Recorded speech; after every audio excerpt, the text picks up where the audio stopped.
ಗುರುರ್ಬ್ರಹ್ಮ ಗುರುರ್ವಿಷ್ಣು ಗುರುರ್ದೇವೋ ಮಹೇಶ್ವರ ಗುರುರ್ಸಾಕ್ಷಾತ್ ಪರಬ್ರಹ್ಮ ತಸ್ಮೈ ಶ್ರೀ ಗುರವೇ ನಮಃ. ಚಿದಂಬರ ನಮಸ್ತೇಸ್ತು ಚಿಂತಿತಾರ್ಥಪ್ರದಾಯಿನೇ ಔದುಂಬರ ಸದಾವಾಸ ಚಿದಂಬರ ನಮೋಸ್ತುತೆ. ಎಲ್ಲ ಆತ್ಮಜ್ಯೋತಿಗಳಿಗೆ ಸಾಷ್ಟಾಂಗ ಪ್ರಣಾಮ. ಇಂದಿನ ನವರಾತ್ರಿಯ 2ನೇ ದಿವಸ ತಾಯಿ ಬ್ರಹ್ಮಚಾರಿಣಿ ರೂಪದಲ್ಲಿ ಪೃಥ್ವಿ ಮೇಲೆ ಸಂಚಾರ ಮಾಡುತ್ತಾ ಇರ್ತಾಳೆ. ಅದಕ್ಕೆ ಹೆಚ್ಚು ಹೆಚ್ಚು ನಾಮಸ್ಮರಣೆ ಮಾಡಬೇಕು, ಹೆಚ್ಚು ಹೆಚ್ಚು ಮನಸ್ಸನ್ನು ಸಾಧನೆಯಲ್ಲಿ ತೊಡಗಿಸ್ಬೇಕು. ನಾಮ ಸಾಧನ, ನಾಮ ಜಪ, ಕೀರ್ತನ, ಭಜನೆ, ಪಾರಾಯಣಗಳು, ಸ್ತೋತ್ರ ಪಠಣಾದಿಗಳಲ್ಲಿ ನಮ್ಮ ಮನಸ್ಸನ್ನು ಹೆಂಗೆ ನಾವು ಉಪವಾಸ ಮಾಡ್ತೀವೋ, ಶಾರೀರಿಕ ಉಪವಾಸ ಹಾಗೆ ಮಾನಸಿಕ ಉಪವಾಸ ಅಂದರೆ ಏನು? ಉಪವಾಸ ಭಗವಂತನ ಹತ್ತಿರ ಇರುವ ಎಲ್ಲ ಸಾಧ್ಯತೆಯನ್ನು ನಾವು ಮಾಡಬೇಕು. ಪ್ರಯತ್ನಾಂತಿ ಪರಮೇಶ್ವರ, ಪ್ರಯತ್ನ ನಾವು ಮಾಡಬೇಕು. ಆ ಪ್ರಯತ್ನ ನಾವು ಮಾಡೋಕ್ಕೆ ಒಂದು ಹೆಜ್ಜೆ ಮುಂದಿಟ್ಟರೆ ಪರಮಾತ್ಮ 10 ಹೆಜ್ಜೆ ಬಂದು ನಮ್ಮನ್ನು ಆಲಿಂಗನವನ್ನು ಮಾಡ್ಕೋತಾನೆ. ನೀನು ನನ್ನವನಾಗಿದೆಯಪ್ಪ ಅಂತ ಪ್ರೇಮದಿಂದ ನಮ್ಮನ್ನು ಹತ್ತಿರ ಕರ್ಕೋತಾನೆ. ಆದರೆ ಅಹಂಭಾವದಿಂದ ಅವನ ಕಡೆ ನೋಡಿದ್ರೆ ಅವನ ಪ್ರಾಪ್ತಿ ನಮಗೆ ಖಂಡಿತವಾಗ್ಲೂ ಆಗುವುದಿಲ್ಲ. ಏನು ಅನುಭವ ನಮಗೆ ಪರಮಾರ್ಥದಲ್ಲಾಗತ್ತೋ ಆ ಅನುಭವದ ರೂಪಾಂತರ ಆಗುವುದೇ ವಿಜ್ಞಾನ ಯೋಗ ಅಂತ ಈ ಅಭಂಗದ ಮುಖಾಂತರ ಏನಪ್ಪ ಗೀತೆಯಲ್ಲಿ ಅರ್ಜುನನಿಗೆ ಏನು ಕೃಷ್ಣ ಬೋಧನೆ ಮಾಡಿದ್ನೋ 18 ಅಧ್ಯಾಯದಲ್ಲಿ ನಾನಾ ಯೋಗದ ಬಗ್ಗೆ ಅದರಲ್ಲಿ ಹೇಳಿದ್ದಾರೆ. ಕರ್ಮಯೋಗ, ಜ್ಞಾನಯೋಗ, ಸಾಂಖ್ಯಯೋಗ, ಹಠಯೋಗ, ವಿಜ್ಞಾನ ಯೋಗ, ಎಲ್ಲ ಯೋಗದ ಬಗ್ಗೆ ಮಾತಾಡಿ ಅರ್ಜುನನಿಗೆ ಬೋಧನೆ ಮಾಡ್ದ ಕೃಷ್ಣ. ಒಂದು ಅಧ್ಯಾಯದಲ್ಲಿ ಅರ್ಜುನ ಅಷ್ಟು ಫೋಕಸ್ಡ್ ಇದ್ದರೂ ಕೂಡ ಅವನಲ್ಲಿ ಆಪ್ತೇಷ್ಟರನ್ನು ನೋಡಿಬಿಟ್ಟು ಅವನ ಮನಸ್ಸು ಜಾರಿ ಹೋಯಿತು. ಸ್ನೇಕ್ಸ್ ಆ್ಯಂಡ್ ಲ್ಯಾಡರ್ಸಲ್ಲಿ ಹೆಂಗೆ ನಾವು ಆಟ ಆಡ್ತಾ 3rd ಮನೆಯಿಂದ 95 ಹೋಗ್ತೀವಿ, 95ಇಂದ ಪುನಃ 5th ಮನೆಗೆ ಬರ್ತೀವಿ. ಅದೇ ರೀತಿಯಲ್ಲಿ ಆಪ್ತೇಷ್ಟರು ಮೋಹ ಆವರಿಸ್ಕೊಂಡ್ಬಿಡ್ತು, ಮಾಯಾ ಆವರಿಸ್ಕೊಂಡ್ಬಿಟ್ಲು ಅರ್ಜುನನ್ನ. ಆವರಿಸ್ಕೊಂಡು ಕೂಡಲೇ ಏನು ಮಾಡೋದು ಅರ್ಜುನ? ತನ್ನ ಶಸ್ತ್ರವನ್ನು ಬಿಟ್ಟು ಕೆಳಗಿಟ್ಟು ನನ್ನ ಕೈಲಿ ಯುದ್ಧ ಮಾಡೋದು ಆಗೋದಿಲ್ಲಪ್ಪ ಕೃಷ್ಣ ಪರಮಾತ್ಮ ಅಂದ. ಕೃಷ್ಣ ಅವನಿಗೆ 18 ಅಧ್ಯಾಯದಲ್ಲಿ ಬೋಧನೆ ಏನು ಮಾಡ್ದ? ನೀನು ಧನುರ್ಧಾರಿ ಅರ್ಜುನ, ಗಾಂಡೀವ, ನೀನು ಯಾಕೆ ಇವೆಲ್ಲ ಕೊಟ್ಟಿದ್ದಾರಪ್ಪ? ನಿನ್ನ ಕರ್ತವ್ಯವನ್ನು ನೀನು ಮಾಡಬೇಕು. ಆದರೆ ಅಲ್ಲಿ ಯಾವ ಥರವಾದ ಲೇಪ ಅಂದರೆ ಯಾವ ಥರವಾದ ಅಂಟುಕೊಳ್ಬಾರ್ದು. ನೀನೊಬ್ಬ ಧನುರ್ಧಾರಿ ವಾರಿಯರ್, ನೀನು ಕರ್ತವ್ಯ ದಕ್ಷನಾಗಿ ನೀನು ನಿನ್ನ ಯುದ್ಧವನ್ನು ಮಾಡಬೇಕು. ಅದು ನಿನ್ನ ಕರ್ತವ್ಯ. ಕರ್ಮ ಆ ಕರ್ತವ್ಯ ಹೆಂಗೆ ಮಾಡಬೇಕಪ್ಪ? ನಿಷ್ಠೆಯಿಂದ ಮಾಡಬೇಕು. ಆದರೆ ಅಲ್ಲಿ ನೀನು ಅಲಿಪ್ತನಾಗಿರಬೇಕು. ಎದುರುಗಡೆ ಕಾಣಿಸ್ತಿರೋ ಪಾರ್ಟಿ ಎಲ್ಲ ನಮ್ಮವರು, ನಮ್ಮ ರಿಲೇಟಿವ್ಸು, ಅದಕ್ಕೆ ನಾನೇನು ಯುದ್ಧ ಮಾಡುವುದಿಲ್ಲ ಅನ್ನೋದು ತಪ್ಪು ಅನ್ನೋದನ್ನು ಗೀತಾ ಮುಖಾಂತರ ಅವನಿಗೆ ಬೋಧನೆ ಮಾಡ್ದ. ಅದೇ ಈ ಅಭಂಗದ ಮುಖಾಂತರ ರಾಜಾರಾಮ್ ಮಹಾರಾಜರು ನಮಗೆ ಅದೇ ಬೋಧನೆ ಮಾಡ್ತಿದ್ದಾರೆ. ಏನಪ್ಪ? ಕರ್ತವ್ಯ ದಕ್ಷನಾಗಿ ಕರ್ಮವನ್ನು ನಾವು ಮಾಡಬೇಕು. ಆದರೆ ಯಾವ ಕರ್ಮದಲ್ಲೂ ಉಪಾಧಿ ಹಚ್ಕೊಂಡು ನಾನು ನನ್ನನ್ನು ಅಂಟಿಸ್ಕೊಂಡು ಆ ಕರ್ಮಫಲಕ್ಕೆ ಈಡೇರಾಗಬಾರ್ದು, ಸುಖ ದುಃಖಕ್ಕೆ ಬಾಧಸ್ಥರಾಗಬಾರ್ದು, ಮಾನ ಅಪಮಾನಗಳಿಗೆ ಬಾಧಸ್ಥರಾಗಬಾರ್ದು. ನಿರ್ಲಿಪ್ತವಾಗಿ ಕೆಲಸಗಳನ್ನು ಮಾಡಬೇಕು. ಏನು ಹೇಳ್ತಾರಪ್ಪ? ನಾನಾ ಪರಿ ಸಾಂಗೆ ಜ್ಞಾನ ಧನುರ್ಧರ ನಾರಾಯಣ, ಸಾಂಖ್ಯಯೋಗ ಕರ್ಮಯೋಗ ಹಠಯೋಗ ಜ್ಞಾನಯೋಗ, ಕರ್ಮ ಸನ್ಯಾಸತೋ ಯೋಗ ಜ್ಞಾನ ವಿಜ್ಞಾನತೋ ಯೋಗ, ಚಿದಂಬರ ದಾಸಮಣೆ ಕಿತಿ ವಿಸ್ತಾರ ಸಾಂಗಣೆ. ಏನು ಹೇಳ್ತಾರಪ್ಪ? ಗೀತೆಯಲ್ಲಿ ಭಗವದ್ಗೀತೆಯಲ್ಲಿ 2ನೇ ಅಧ್ಯಾಯದಿಂದ 7ನೇ ಅಧ್ಯಾಯ ತನಕ ಅದರದ್ದು ಒಂದು ಏನಪ್ಪ ಒಂದು ಸರ್ಫೇಸ್ ಲೆವೆಲ್ ಮೇಲೆ ಪರಿಚಯ ಮಾಡಿಕೊಡ್ತಾರೆ ಈ ಅಭಂಗದಲ್ಲಿ. ಸ್ವಜನರಿಗೆ ಎಷ್ಟು ಮಹತ್ವ ಕೊಟ್ಟಿರೋದಕ್ಕೆ ಅರ್ಜುನ ತನ್ನ ಕರ್ತವ್ಯದಿಂದ ವಿನ್ಮುಖನಾಗ್ಬಿಡ್ತಾನೆ. ಅವನು ಕೃಷ್ಣ ಪರಮಾತ್ಮನಿಗೆ ಬೋಧನೆ ಶುರು ಮಾಡಿಕೊಡ್ತಾನೆ, ತತ್ವಜ್ಞಾನ ಹೇಳ್ಕೊಡೋಕೆ ಶುರು ಮಾಡ್ತಾನೆ. ಅದನ್ನು ಪರಮಾತ್ಮ ಏನು ಹೇಳ್ತಾನೆ? ಏನಪ್ಪ ಇವು ನನಗೆ ಬೋಧನೆ ಮಾಡೋಕ್ಕೆ ಶುರು ಮಾಡೋದ್ನಲ್ಲ, ನಾನು ಇದನ್ನು ಮಾಡೋದಿಲ್ಲ, ಅವರೆಲ್ಲ ನನ್ನ ಆಪ್ತೇಷ್ಟರು ಇದ್ದಾರೆ ಅಂತ ಅವನಿಗೆ ಕೃಷ್ಣ ಪರಮಾತ್ಮ ಯಾರು ಅಂತ ಇನ್ನೂ ಸರಿಯಾಗಿ ತಿಳಿದಿರಲಿಲ್ಲ. ತನ್ನ ಸಖ ಅಂತ ನೋಡ್ತಿದ್ದಾನೆ. ಪರಮಾತ್ಮ ಅಂದರೆ ಒಂದು ಕಡೆ ಗೊತ್ತು, ಆದರೆ ಸಂಪೂರ್ಣವಾಗಿ ವಿರಾಟ ಸ್ವರೂಪ ತೋರಿಸಿದಾಗ ನನಗೆ ಆ ಕಣ್ಣಿಂದ ನಿನ್ನನ್ನು ನೋಡಲಿಕ್ಕಾಗ್ತಿಲ್ಲಪ್ಪ, ಈ ಸಾಮಾನ್ಯ ಕಣ್ಣಿನಿಂದ, ಈ ಕರ್ಮೇಂದ್ರಿಯದಿಂದ ನನಗೆ 2 ಕಣ್ಣಿಂದ ನಿನಗೆ ನೋಡೋಕ್ಕಾಗ್ತಿಲ್ಲ ಅಂದಾಗ ದಿವ್ಯ ದೃಷ್ಟಿಯನ್ನು ಕೊಡ್ತಾನೆ ಕೃಷ್ಣ ಪರಮಾತ್ಮ ಅವನಿಗೆ. ಆ ದಿವ್ಯ ದೃಷ್ಟಿ ಮುಖಾಂತರ ಕೃಷ್ಣ ಪರಮಾತ್ಮನ ಭವ್ಯ ವಿರಾಟ ಸ್ವರೂಪ ನೋಡಿ ಅವನ ಕಣ್ಣೆಲ್ಲ ಮುಚ್ಚೋಗ್ಬಿಡತ್ತೆ. ನೀನು ನನ್ನ ಕಣ್ಮುಂದೆ ನಾರ್ಮಲ್ ಆಗೇ ಕೃಷ್ಣನಾಗೇ ಬಾರಪ್ಪ, ಈ ವಿರಾಟ ಸ್ವರೂಪ ನನ್ನ ಕೈಲಿ ನೋಡ್ಲಿಕ್ಕೆ ಆಗ್ತಿಲ್ಲ. ಅವಾಗ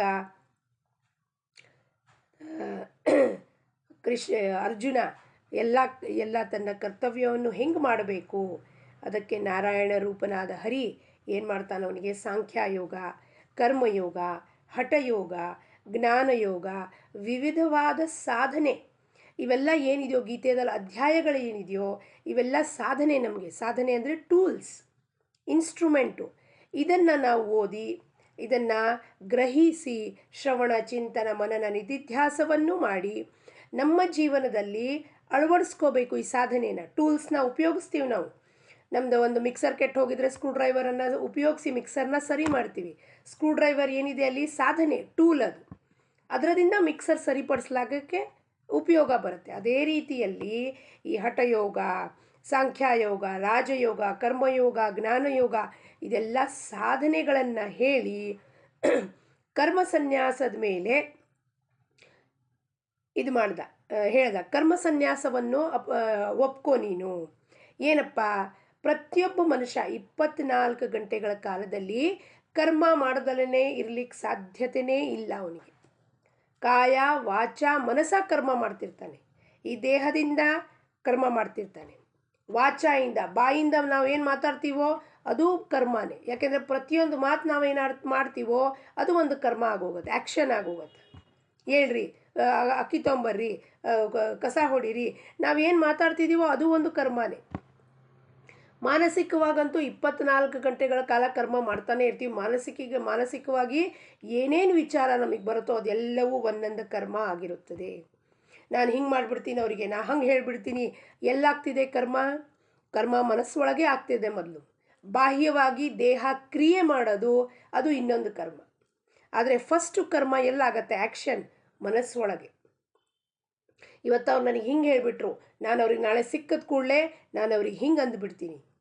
ಇವತ್ತು ನಾನು ಆ ಒಂದು ಕೆಲಸಕ್ಕೆ ನಾನು ಯಾವುದೋ ಊರಿಗೆ ಹೋಗಬೇಕಾಗಿದೆ, ಟಿಕೆಟ್ ಬುಕ್ ಮಾಡಬೇಕು. ಫಸ್ಟ್ ಎಲ್ಲಿ ಬರುತ್ತೆ ಥಾಟ್? ಅದು ಮನಸ್ಸಿನ ಒಳಗೆ. ಮನಸ್ಸಿನ ಒಳಗೆ ಬಂದಿದ್ದು ಥಾಟ್ ಏನಿದೆಯೋ ಅದು ಆ್ಯಕ್ಷನ್. ಅದು ಆ್ಯಕ್ಷನ್ನು ನಡೆದೋಯ್ತಲ್ಲಿ. ಟಿಕೆಟ್ ಬುಕ್ ಮಾಡಬೇಕು ಅನ್ನೋದು ಆ್ಯಕ್ಷನ್ನು ಆಗೋಯ್ತಲ್ಲಿ. ಬಾಹ್ಯವಾಗಿ ದೇಹ ಕ್ರಿಯೆ ಮಾಡಿ ಟಿಕೆಟ್ ಸೆಂಟರಿಗೆ ಹೋಗೋದು ಅಥವಾ ಆನ್ಲೈನಲ್ಲಿ ನಮ್ಮ ಕಂಪ್ಯೂಟರ್ನಲ್ಲಿ ಟಿಕೆಟ್ ಬುಕ್ ಮಾಡೋದು ಅದು ಬಾಹ್ಯ ಕ್ರಿಯೆ ಆಗತ್ತೆ. ಆದರೆ ಫಸ್ಟು ಕ್ರಿಯೆ ಎಲ್ಲಿ ನಡೆದಿದೆ? ಮನಸ್ಸಿನ ಒಳಗೆ. ಸೊ ಎಲ್ಲವೂ ನಮ್ಮ ಜೀವನದಲ್ಲಿ ಹೋಗುವುದಕ್ಕೆ ಏನೇನಿದೆಯೋ ಕಾರಣ ಅದು ಮನಸ್ಸೇ ಕಾರಣ. ಅದಕ್ಕೆ ಫಸ್ಟು ಏನೇ ಆದರೂ ಆ್ಯಕ್ಷನ್ ಒಳಗೆ ನಡೆಯುತ್ತೆ, ಮನಸ್ಸೊಳಗೆ. ಸೂಕ್ಷ್ಮ ಶರೀರ ಮನಸ್ಸು, ಅಲ್ಲಿ ನಡೆದಿದ್ದ ಆ್ಯಕ್ಷನ್ನ ಔಟ್ಕಮ್, ರಿಸಲ್ಟ್, ಔಟ್ಪುಟ್ ಎಲ್ಲಿ ಕೊಡುತ್ತದು? ಹೊರಗಡೆ ಕರ್ಮೇಂದ್ರಿಯ ಹಾಗೂ ಜ್ಞಾನೇಂದ್ರಿಯ ಮುಖಾಂತರ ದೇಹ ಕ್ರಿಯಾ ಚಲನೆ ಮಾಡಿ ಒಂದು ಊರಿಂದ ಇನ್ನೊಂದು ಊರಿಗೆ ಹೋಗೋದು. ಆದರೆ ಫಸ್ಟೇ ನಾವು ಊರಿಗೆ ಹೋಗಿಬಿಟ್ಟಿದ್ದೀವಿ. ಎಲ್ಲಿ? ಮನಸ್ಸಿನ ಮುಖಾಂತರ. ಅದಕ್ಕೆ ಮನಸ್ಸಿಗೆ ಬಹಳ ಬಹಳ ಒಂದು ದಿವ್ಯ ವಿಭೂತಿ ಅಂತಾರೆ. ಇವತ್ತು ನಾನು ಶೃಂಗೇರಿಗೆ ಹೋಗಬೇಕು ಅಂತ ಮನಸ್ಸೊಳಗೆ ಯೋಚನೆ ಮಾಡಿದೆ, ನಾಳೆ ನಾನು ಶೃಂಗೇರಿಗೆ ಹೋಗಬೇಕು, ಟಿಕೆಟ್ ಬುಕ್ ಮಾಡಬೇಕು. ಆದರೆ ಫಸ್ಟ್ ಯೋಚನೆ ಬಂದಿದ್ದೆಲ್ಲಿ? ಮನಸ್ಸಿನ ಒಳಗೆ. ಸೊ ಕ್ರಿಯಾ ಎಲ್ಲಾಯಿತು, ಕಾರ್ಯ ಎಲ್ಲಾಯಿತು, ಕರ್ಮ ಎಲ್ಲಾಯಿತು? ಮನಸ್ಸೊಳಗೆ ಟಿಕೆಟ್ ಬುಕ್ ಮಾಡಿದ್ದಾಯಿತು. ಶೃಂಗೇರಿಗೆ ಹೋಗ್ತಾ ಇದ್ದೀನಿ, ಟಿಕೆಟ್ ಬುಕ್ ಆಯಿತು ಆಲ್ರೆಡಿ. ಎಲ್ಲಿ? ಮನಸ್ಸಿನಲ್ಲಿ. ಮುಂದೆ ಕರ್ಮೇಂದ್ರಿಯ ಹಾಗೂ ಜ್ಞಾನೇಂದ್ರಿಯ ಜೊತೆಗೆ ಮನಸ್ಸು ಹೊರಗಡೆ ಹೋಗಿ ಇಂದ್ರಿಯ ಚಲನವಲನ ಮಾಡಿಸಿ ದೇಹಕ್ಕೆ ಎಬ್ಬಿಸಿ ಟಿಕೆಟ್ ಕೌಂಟರಿಗೆ ಹೋಗೋದಾಗಲಿ ಅಥವಾ ಆನ್ಲೈನಲ್ಲಿ ಬುಕ್ ಮಾಡೋದಾಗಲಿ ಇದು ದೇಹದ ಮುಖಾಂತರ ಆಗುವ ಪ್ರಕ್ರಿಯೆ. ಕಾಯ ವಾಚ ಮನಸ್ಸ 24 ಗಂಟೆಗಳ ಕಾಲ ಇದು ಕರ್ಮ ಮಾಡ್ತಾನೆ ಇರುತ್ತೆ. ಅದಕ್ಕೆ ಕರ್ಮ ನಾವು ಬಿಡಲಿಕ್ಕೆ ಸಾಧ್ಯತೆ ಇಲ್ಲ. ಅವಾಗ ಏನು ಮಾಡಬೇಕಪ್ಪ? ನಾವು ಕರ್ತೃತ್ವ ಭಾವವನ್ನು ಬಿಟ್ಟು ಈ ಶಾಬ್ದಿಕ ಜ್ಞಾನದ ಅನುಭವದ ರೂಪಾಂತರ ಆಗುವುದೇ ವಿಜ್ಞಾನ ಯೋಗ. ಈ ಮಹತ್ವವನ್ನು ಕೃಷ್ಣ ಅರ್ಜುನನಿಗೆ ಹೇಳ್ತಾನಪ್ಪ.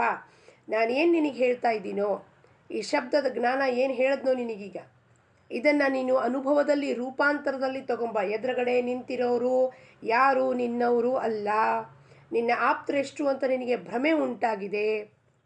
ಇವೆಲ್ಲವನ್ನು ಬಿಟ್ಟು ಕರ್ತವ್ಯ ದಕ್ಷನಾಗಿ, ನಿರ್ಲಿಪ್ತನಾಗಿ, ವಾರಿಯರ್ ಆಗಿ ಫೈಟ್ ಮಾಡು. ಅವರನ್ನೆಲ್ಲ ನಾನು ಮುಂಚೆನೇ ಹೊಡೆದಾಕ್ಬಿಟ್ಟಿದ್ದೀನಿ. ಎಲ್ಲಿ? ಮನಸ್ಸಿನಲ್ಲಿ ಅವ್ರು ಸತ್ತು ಹೋಗಿದ್ದಾರೆ. ಯಾಕಪ್ಪ? ಅಧರ್ಮವನ್ನು ಹೊಂದಿದ್ದಾರೆ ಅವರೆಲ್ಲರೂ. ಹಾಗಾಗಿ ಅವರ ಪರಾಜಯ ಆಗಬೇಕು. ಯುದ್ಧದಲ್ಲಿ ಅವರೆಲ್ಲರೂ ಸಾಯಬೇಕು. ಯಾಕೆಂದರೆ ಅವರೆಲ್ಲ ಅಧರ್ಮಕ್ಕೆ. ಕೃಷ್ಣ ಪರಮಾತ್ಮ ಯಾಕೆ ಅವತಾರ ತಾಳ ಬಂದ? ಧರ್ಮೋ ರಕ್ಷಿತಿ ರಕ್ಷಿತಃ. ಧರ್ಮವನ್ನು ರಕ್ಷಣೆ ಮಾಡ್ಲಿಕ್ಕೆ ಬಂದಿದ್ದಾನೆ ಅಂದಮೇಲೆ ಅಧರ್ಮವನ್ನು ಹೊಡಿಲೇಬೇಕು. ಎದುರುಗಡೆ ನಿಂತಿರೋರು ಯಾರು? ಆ ದೇಹಕ್ಕೆಲ್ಲ ಹೊಡಿತಾ ಇರೋದು ನಾನು. ದೇಹ ಒಂದು ಬಿದ್ದು ಹೋಗೋ ದೇಹ, ಅದು ಶರೀರ ಒಂದು ಡ್ರೆಸ್. ಅದು ನಾನು ಹೊಡಿತಿರೋದು ಅವ್ರ ಮನಸ್ಸಿಗೆ, ಆ ಕ್ರೂರತ್ವಕ್ಕೆ, ಆ ಕಳ್ಳತನಕ್ಕೆ, ಆ ಅಸಭ್ಯ ವರ್ತನೆಗೆ, ಆ ರಾಕ್ಷಸ ತತ್ವಕ್ಕೆ ನಾನು ಹೊಡಿತಾ ಇರೋದೇ ವಿನಃ ನಾನು ಆ ಬಾಹ್ಯವಾಗಿ ಯಾರಿಗೂ ಅಲ್ಲಿ ಹೊಡಿತಾ ಇಲ್ಲ. ದೇಹ ಇನ್ನೊಂದು ಡ್ರೆಸ್ ಹಾಕ್ಕೊಂಡು ಬಂದೇ ಬರುತ್ತೆ. ಆದರೆ ನಾನು ಅವರಲ್ಲಿ ಇರುವ ಈ ವಿಕಾರಗಳನ್ನು ಹೊಡಿತಾ ಇದ್ದೀನಿ, ಅವಗುಣಗಳನ್ನು ಹೊಡಿತಾ ಇದ್ದೀನಿ, ಆ ರಾಕ್ಷಸ ತತ್ವವನ್ನು ಹೊಡಿತಾ ಇದ್ದೀನಿ ಅಂತ ಹೇಳಿ ಅರ್ಜುನನಿಗೆ ಆ ಮಹತ್ವವನ್ನು ತಿಳಿ ಹೇಳ್ತಾನೆ. ಕರ್ಮದ ಹೊರತಾಗಿ ನಾವು ಒಂದು ಕ್ಷಣನೂ ಇರೋಕ್ಕೆ ಸಾಧ್ಯ ಇಲ್ಲ. ಅದಕ್ಕೆ ಎಲ್ಲ ಕರ್ಮಗಳನ್ನು ಈಶ್ವರನಿಗೆ ಅರ್ಪಣೆ ಮಾಡಿ, ಬುದ್ಧಿ ಕೊಡಪ್ಪ ನನಗೆ, ಈಶ್ವರನಿಗೆ ಅರ್ಪಣೆ ಮಾಡಬೇಕು. ಯತ್ಕಿಂಚಿತವಾಗೂ ನನಗೆ ಸಂಶಯ ಬರಬಾರ್ದಲ್ಲಿ. ಈ ಕೆಲಸ ನಾನು ಮಾಡ್ತಾ ಇದ್ದೀನಿ, ಆ ನಾನು ನನ್ನದು ಎಂಬ ಅಹಂಭಾವ ಬಂದಾಗ ನಾವು ಕರ್ತವ್ಯದಿಂದ ವಿನ್ಮುಖರಾಗ್ತೀವಿ. ನಮಗೆ ಪರಮಾತ್ಮ ಒಂದು ಕರ್ತವ್ಯನ ಕೊಟ್ಟಿದ್ದಾನೆ ಈ ಜನ್ಮಕ್ಕೆ, ಮಾನವ ಜನ್ಮಕ್ಕೆ ಬಂದ ಮೇಲೆ. ಏನಪ್ಪ ಕರ್ತವ್ಯ? ಭಗವತ್ ಪ್ರಾಪ್ತಿ ಮಾಡ್ಕೊಳ್ಳೋದೇ ನಮ್ಮ ನಿಜ ಧರ್ಮ. ಅದರ ಜೊತೆಗೆ ಈ ಪ್ರಾರಬ್ಧ ಅನುಸಾರವಾಗಿ ದೇಹ ಬಂದಿದೆ, ಅದಕ್ಕೊಂದಿಷ್ಟು ಕರ್ಮಗಳನ್ನು ನೇಮಿಸಿದಾನವನು. ನಾವೇನೋ ಆಯ್ಕೆ ಮಾಡ್ಕೊಳ್ಳೋತ್ರನೂ ನಮ್ಮ ಹತ್ರ ಚಾಯ್ಸ್ ಇಲ್ಲ. Everything has been pre decided and pre ordained by the will of the divine. Ramana ಮಹರ್ಷಿಗಳು ಹೇಳ್ತಾರೆ, nothing happens by accident in the divine scheme ಅಂತ. ಬ್ಲೂ ಪ್ರಿಂಟ್ ಆಲ್ರೆಡಿ ಒಳಗೆ ಚಿಪ್ ಇನ್ಸರ್ಟ್ ಮಾಡಿ ಕಳಿಸ್ಬಿಟ್ಟಿಯಾನೆ. ಅದರ ಅಂತೆ ಪ್ರತಿಯೊಂದು ದಿವಸ, ಪ್ರತಿಯೊಂದು ಕ್ಷಣ ಅನ್ಫೋಲ್ಡ್ ಆಗೋದು ಪರಮಾತ್ಮನ ಇಚ್ಛಾ ಮಾತ್ರದಿಂದ ಆಗತ್ತೆ. ನಮ್ಮದು ನಿಮ್ಮದು ಯಾವ ಇಚ್ಛೆಯೂ ನಡೆಯೋದಿಲ್ಲ. ಇದನ್ನು ಮನಸ್ಸು ಒಪ್ಕೊಳ್ತಾ ಮನಸ್ಸು ಬಿಡುಗಡೆ ಹೊಂದತ್ತೆ, ಮುಕ್ತಿಯಾಗತ್ತೆ. ಆ ಕರ್ಮದ ಬಂಧನದಿಂದ ಮುಕ್ತನಾಗ್ತಾನೆ ಜೀವ. ಇಲ್ಲ ನಾನೇ ಮಾಡ್ತೀನಿ ಎಲ್ಲವನ್ನು, ಕರ್ತೃತ್ವ ಭಾವ ಪ್ರಪಂಚದಲ್ಲಾಗಲಿ ಪರಮಾರ್ಥದಲ್ಲಾಗಲಿ, ಸಾಧಕನಾಗಲಿ ಶಿಷ್ಯನಾಗಲಿ ಕರ್ತೃತ್ವ ಭಾವ ಹೊಂದಿದ್ರೆ ಆವಾಗ ಪುನಃ ಅವನು ಬಂಧನಕ್ಕೆ ಸಿಕ್ಕಾಕೊಳ್ತಾನೆ. ಮತ್ತೆ ಇಲ್ಲಿ ಪರಮಾರ್ಥದಲ್ಲಿ ನಮ್ಮ ಒಂದು ಊರ್ಧ್ವ ಗತಿಗೆ ಹೋಗ್ತಾ ಇರುವ ಸಾಧನೆಗೆ ಹಾಲ್ಟ್ ಬರುತ್ತೆ, ಸ್ನೇಕ್ಸ್ ಆ್ಯಂಡ್ ಲ್ಯಾಡರ್ಸ್ ಥರ. ಅಹಂಭಾವ ಹೊಂದಿದ್ರೆ ಸಾಧನೆ ಕುಂಠಿತ ಆಗತ್ತೆ, ಪ್ರಗತಿ ಕುಂಠಿತ ಆಗತ್ತೆ. ನಾವು ಪುನಃ ಕೆಳಗೆ ಬಿದ್ದುಬಿಡ್ತೀವಿ. ಕಿತಿ ವಿಸ್ತಾರ ಸಾಂಗಣೆ. ಎಷ್ಟು ವಿಸ್ತಾರ ಹೇಳಬೇಕು ಇದ್ರ ಬಗ್ಗೆ? ರಾಜಾರಾಮ್ ಮಹಾರಾಜರು ಹೇಳ್ತಾರೆ, ಅನಂತ ಇದೆ. ಈ ಸಾಂಖ್ಯ ಯೋಗ, ಕರ್ಮಯೋಗ, ಹಠಯೋಗ ಒಂದೊಂದರ ಬಗ್ಗೆ ಹೇಳ್ತಾ ಹೋದರೆ ಜನ್ಮಾಂತರ ಆದರೂ ನಮಗೆ ತಿಳಿಲಿಕ್ಕೆ ಸಾಧ್ಯತೆ ಇಲ್ಲ. ನಾವೇನು 2 ಶಬ್ದದಲ್ಲಿ 13 ನಿಮಿಷದಲ್ಲಿ ಇದರ ನಿರೂಪಣ ಮಾಡಿಬಿಟ್ರೆ ಇದನ್ನು ನಾವು ತಿಳ್ಕೊಳ್ಳಿಕ್ಕೂ ಸಾಧ್ಯತೆ ಇಲ್ಲ. ಯಾಕೆಂದರೆ ಪರಮಾತ್ಮ ಅನಂತನಾಗಿದ್ದಾನೆ, ಅವನು ಸರ್ವವ್ಯಾಪಕನಾಗಿದ್ದಾನೆ. ಸರ್ವವ್ಯಾಪಕನಾಗಿರುವ ಪರಮಾತ್ಮನನ್ನು, ಚಿದಂಬರನ್ನ 13 ನಿಮಿಷದಲ್ಲಿ ತಿಳ್ಕೊಳ್ಳಿಕ್ಕೆ ಸಾಧ್ಯತೆ ಇದೆಯಾ? 20 ನಿಮಿಷದಲ್ಲಿ ತಿಳ್ಕೊಳ್ಳಿಕ್ಕೆ ಸಾಧ್ಯತೆ ಇದೆಯಾ? 1 ಗಂಟೆ ಸತ್ಸಂಗದಲ್ಲಿ ತಿಳ್ಕೊಳ್ಳಿಕ್ಕೆ ಸಾಧ್ಯತೆ ಇದೆಯಾ? ಕೇವಲ ಶಬ್ದದ ಮುಖಾಂತರ ನಾವು ಯತ್ಕಿಂಚಿತ್, ಸಾಸಿವೆಯಲ್ಲಿ ಸಾಸಿವೆದು ಒಂದು 1001ನೇ ಭಾಗ ಸಾಸಿವೆದು ಮಾಡಿದ್ರೆ ಆ ಒಂದು ಭಾಗ ಈ ಶಬ್ದದ ವರ್ಣನೆ ಆಗುತ್ತದಷ್ಟೆ. ಇದರಿಂದ ಏನಪ್ಪ ಆಗತ್ತೆ? ನಮ್ಮ ಮನಸ್ಸಿಗೆ ಪುನಃ ಬೋಧನೆ. ಶಿಲ್ಪಿ ಹೆಂಗೆ ಆ ಉಳಿಪೆಟ್ಟು ಕೊಡ್ತಿರ್ತಾನೋ ಒಂದು ಒಳ್ಳೆ ಮೂರ್ತಿ ಆಗಬೇಕು ಅಂದರೆ, ಅದೇ ರೀತಿಯಲ್ಲಿ ಇವೆಲ್ಲವೂ ನಮಗೆ ಸಾಧನೆ ಏನಂದರೆ ಟೂಲ್. ನಮ್ಮ ಮನಸ್ಸನ್ನು ಪುನಃ ಒಳಗೆ ಕರ್ಕೊಂಡು ಹೋಗಬೇಕು, ನಿವೃತ್ತಿ ಮಾರ್ಗಕ್ಕೆ ಹೋಗಬೇಕು. ವೃತ್ತಿಗಳು ಏಳಬಾರ್ದು, ಬಾಹ್ಯ ದೃಶ್ಯಾಕಾರ ಜಗತ್ತಿನಲ್ಲಿ ಹೋಗಬಾರದು. ಸಾಸಿವೆದ 1,000 ಭಾಗ ಮಾಡಿ, ಒಂದು ಸಾಸಿವೆದು, ಆ ಸಾಸಿವೆ ಆಗಲಿ ಎಳ್ಳಿನಷ್ಟು 1,000 ಭಾಗದಲ್ಲಿ ಒಂದು ಭಾಗ ಈ 14 ನಿಮಿಷದ ನಿರೂಪಣೆ ಅನ್ಕೋಬೋಣ. ಪರಮಾತ್ಮ ಎಷ್ಟು ವಿಸ್ತಾರವಾಗಿದ್ದಾನೆ, ಅನಂತ ಆಗಿದ್ದಾನೆ ಅಂದರೆ ಅವನ ಬಗ್ಗೆ ಹೇಳಲಿಕ್ಕೆ ವೇದ ಮೌನಾವಲ್ಯ ಅಂದಮೇಲೆ ನಮ್ಮದು ನಿಮ್ಮದು ಏನು ಕಥೆ ಇದೆ? ವೇದವೇ ಮೌನ ಹಿಡ್ಕೊಂಡಿದ್ದಾರಂತೆ. ನೇತಿ ನೇತಿ ಇದ್ರ ಬಗ್ಗೆ ಹೇಳಲಿಕ್ಕಾಗೋದಿಲ್ಲ ಅಂದಮೇಲೆ ನಾವು 15 ನಿಮಿಷಗಳ ಕಾಲ ಆಗಲಿ, 1 ಗಂಟೆಗಳ ಕಾಲ ಆಗಲಿ, 2 ಗಂಟೆಗಳ ಕಾಲ ಆಗಲಿ, ಎಷ್ಟೇ ಭಗವಂತನ ಬಗ್ಗೆ ಮಾತಾಡಿದ್ರೂ ಕೂಡ ಆ ಶಬ್ದದ ಜ್ಞಾನ ಏನಿದೆಯೋ ಎಲ್ಲಿವರೆಗೂ ನಮ್ಮ ಆಚರಣೆಯಲ್ಲಿ ಬಂದು ಇಂಪ್ಲಿಮೆಂಟ್ ಮಾಡಿ ನಮ್ಮ ಜೀವನ ಬದಲಾಯಿಸುವುದಿಲ್ಲ, ಅಲ್ಲಿವರೆಗೂ ಅದರದ್ದು ಉಪಯೋಗ ಆಗುವುದಿಲ್ಲ. ಎಲ್ಲಿವರೆಗೂ ಅರ್ಜುನ ಪುನಃ ಶಸ್ತ್ರ ಎತ್ತಿ ಆ ಯುದ್ಧವನ್ನೂ ಮಾಡಲಿಲ್ಲ, ಅಲ್ಲಿವರೆಗೂ ಕೃಷ್ಣನ ಮಾತು ಅವನಿಗೆ ಕೇವಲ ಶಾಬ್ದಿಕ ಜ್ಞಾನ ಅನ್ನಿಸ್ತಿತ್ತು. ಕೃಷ್ಣ ಏನು ಹೇಳ್ತಿದ್ದಾನಪ್ಪ, ನನಗೆ ಗೊತ್ತಾಗ್ತಿಲ್ಲ ಅಂತ. ಯಾಕೆ? ಮನಸ್ಸು ಒಪ್ಕೊಳ್ಳಿಕ್ಕೆ ತಯಾರಿರಲಿಲ್ಲ. ಪರಮಾತ್ಮನೇ ಹೇಳ್ತಿದ್ರು ಕೂಡ ಅರ್ಜುನ ಒಪ್ಕೊಳ್ಳಿಕ್ಕೆ ತಯಾರಿರಲಿಲ್ಲ. ಅಂದಮೇಲೆ ಅರ್ಜುನಂದು, ಅವನು ಪರಮಸಖ ಮತ್ತು ಧನುರ್ಧಾರಿ, ಇಷ್ಟು ಒಳ್ಳೆ ವಾರಿಯರು, ಅವನಿಗೆ ಅರ್ಥ ಆಗಲಿಲ್ಲ ಅಂದಮೇಲೆ ನಾವು ಪಾಮರರು, ನಮ್ಮ ಗತಿ ಏನಪ್ಪ? ಇದಕ್ಕೆ ಒಂದೇ ಉಪಾಯ ಏನಪ್ಪ ಅಂದರೆ, ಸಂತರು ಹೇಳಿದ ವಚನ ಮೇಲೆ ದೃಢವಾದ ವಿಶ್ವಾಸ ಇಡಬೇಕು, ದೃಢವಾದ ನಿಷ್ಠೆ. ಗುರು ಹೇಳಿದ ಬೋಧನೆ ಮೇಲೆ ಗುರುವಾಜ್ಞೆ ಪ್ರಮಾಣ.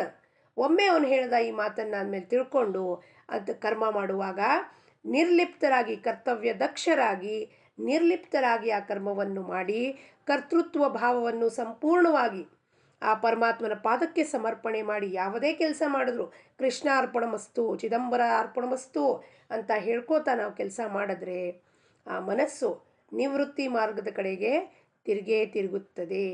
ಲೋಕ ಸಮಸ್ತ ಸುಖಿನೋ ಭವಂತು. ಜೈ ಚಿದಂಬರ.